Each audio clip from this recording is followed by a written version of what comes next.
এই বিশিষ্টাদ্বৈতে জ্ঞানও আছে, ভক্তিও আছে, এই দুটো সমন্বয়ে এসে চলেছে।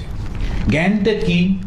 জ্ঞান হচ্ছে এই মাটির পুতুলের মধ্যে কিন্তু ভগবান নেই, এটা হচ্ছে জ্ঞান।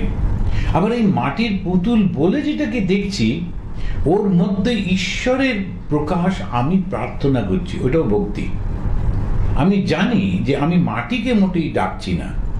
যেমন স্বামীজি যখন যাচ্ছিলেন তখন একটা রাজস্থানে একজন মন্ত্রী এসে ধরলেন স্বামীজিকে, আপনাকে দেখে মনে হচ্ছে আপনি পারবেন।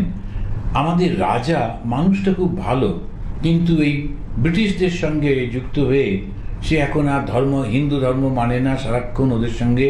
আগেকার দিনে প্রায়ই আমাদের সামন্ত রাজারা ওরকমই করতেন। আপনি একটু কথা বলে ওকে আবার ধর্মে ফিরিয়ে আনবেন। সে বিখ্যাত কনভারসেশন। সে স্বামীজি গেছেন ওই রাজার কাছে, তো রাজাকে বলছেন, আচ্ছা এই ছবিটা কার? ওটা রাজারই ছবি। বলছে ওটা নাবি আনো। নাবি আনলো, এসে বলছে থুতু ফেলো।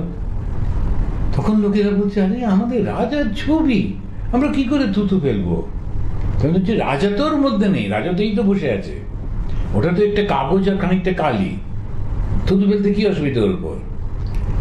মন্ত্রী ভাবছে কাকে আনলাম, ওকে তো রাজা শাস্তি দেবে, আমাদেরও শাস্তি দেবে, তো মহা বিপদে পড়লাম। কিন্তু রাজার দৃষ্টি খুলে গেল। তখন বললেন, রাজা আমরা যখন এই মূর্তির দিকে তাকাই, আমরা কিন্তু হে মাটি, হে কাঠ, তুমি আমার কথা শোনো এরকম বলি না।